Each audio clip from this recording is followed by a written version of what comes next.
Bryant-Denny Stadium all quiet now, but it won't be when 100,000 plus are in there around 3:30 Eastern as the Alabama Crimson Tide welcomes the Tennessee Volunteers to town. We welcome you to SEC Nation. Laura Rutledge, Tim Tebow, Marcus Spears, Paul Feinbaum, and Coach Saban here on set with us.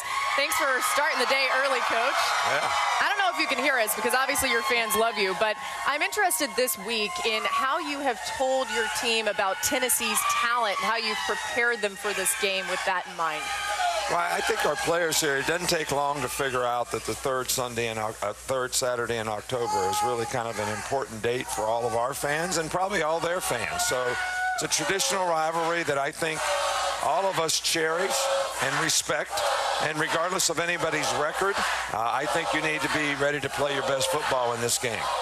Coach, your team has uncharacteristically had to overcome a lot of injuries in the first half, done exceedingly well. But what about the second half? What's your level of concern?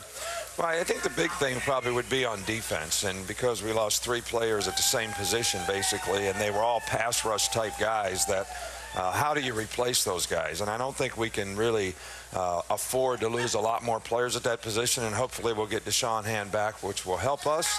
But I think down the stretch, everybody has to decide, you know, how important is it for us to accomplish winning the championship? And you make a commitment to that, because you can't start going on how you feel. You can't start thinking about outside external factors that can really affect how you focus. And I think the teams that can do that can play with the most consistency. So regardless of our personnel issues, I think that's going to be the key for our team. Coach, let's talk about Jalen Hurts for a second. This is a quarterback with amazing athletic ability, and he's explosive as a runner, and he's continuing to develop as a passer. How do you encourage him to play to his strengths, but at the same time work on, you know, some of the things that he's not quite as good at? Well, I think the big thing with Jalen has been, when do I tuck it and run? When do I kind of have some patience in the pocket and try to see him open and throw it? And he's really gotten better at that. A lot. And you really don't want to take away his feet and the plays that he can make, because he has made a tremendous amount of plays. And it's tough on the defense when they're trying to play pass defense against good skill players and the front guys can't get him on the ground, and he has the ability to take off, especially if you play any turn your back coverage, which is man-to-man. So we don't want to take that away from him, but he has gotten a lot better at standing in there and throwing the ball down the field. Most of the time, these guys know that they're the better team. How do you defend against complacency setting in with these young guys that are having to play a bunch? Well, I think that's one of the most difficult things, is how do you challenge yourself to play to a standard? And most of the time, what we want our guys to do is not think about the other team necessarily, but what do I have to do to be the best team? What do we have to do to beat the best teams? And that is a very, very challenging, because human nature is to be satisfied with what you've kind of accomplished and what you've done, and not to stay focused on the things that you need to do to continue to get better. Coach, we've talked for so many years about that, about complacency and keeping an edge every single week, and you do such a good job of motivating your players every week. But in the midst of this run, what keeps you motivated every single week? Well, you know, I just hate to lose. I mean, it's as simple as that.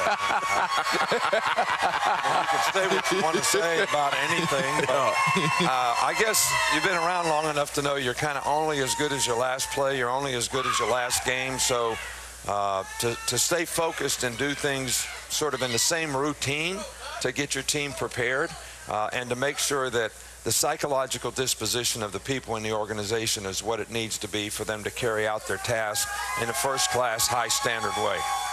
I think what keeps you motivated is continuing to harass the media. Well, that's just you, Paul. That's just you. You know, I'm waiting for the answer. I really appreciate the media. I think you know that, Paul. You guys bring a lot of interest to our sport. You know, a lot of positive self-gratification for the players.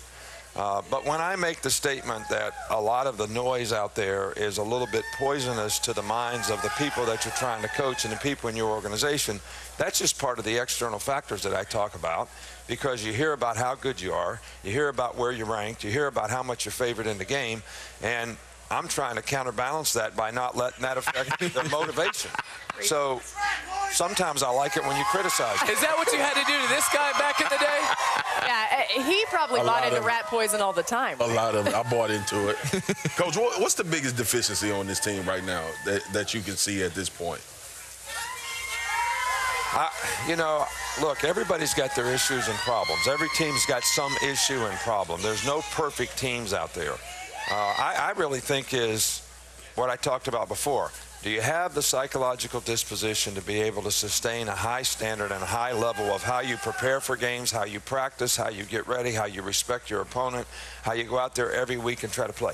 To me, that is the biggest challenge for any team.